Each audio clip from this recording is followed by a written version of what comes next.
আমার কখন কার সাথে কেমন সম্পর্ক হয় বুঝতে পারি না। যখন খুব বেশি ভালো হয়ে যায় না, তখন আমার ভেতরে বুকের ভেতরটা যেন এক অজানা ভয় ঢোকে।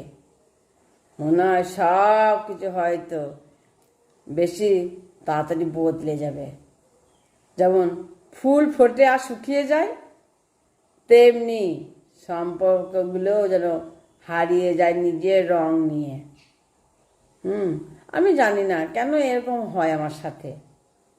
ভালো কিছু পেলেই মনে হয় সব যেন আমি এক্ষুনি হারিয়ে ফেলবো, এখনই হারিয়ে ফেলবো। হয়তো এই দুনিয়া আমাকে অতি বিশ্বাসে শান্তি শিখিয়ে দিয়েছে। হয়তো আমি শিখেছি অতি আপন মানুষই একদিন দূরে সরে যায়।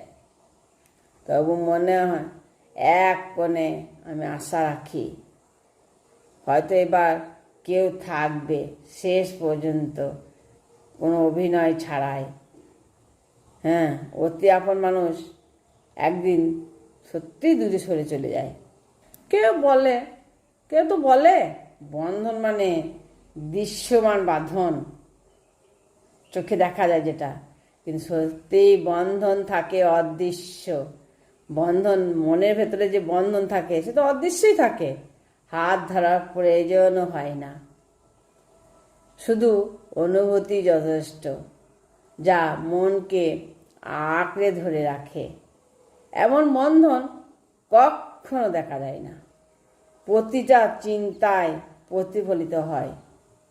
দূরত্ব যতই থাকুক, সময় যতই চলে যাক, এই অদৃশ্য বন্ধন কোনো দিন ফিকে বা হালকা হয় না। মানুষ হয়তো অদৃশ্য বন্ধন বুঝতে পারে, কিন্তু হৃদয় জানে এটাই সবচেয়ে শক্তিশালী সেতু বা বন্ধন, যা দূরত্ব পার হয়ে যায়, দুই আত্মাকে এক করে রাখে।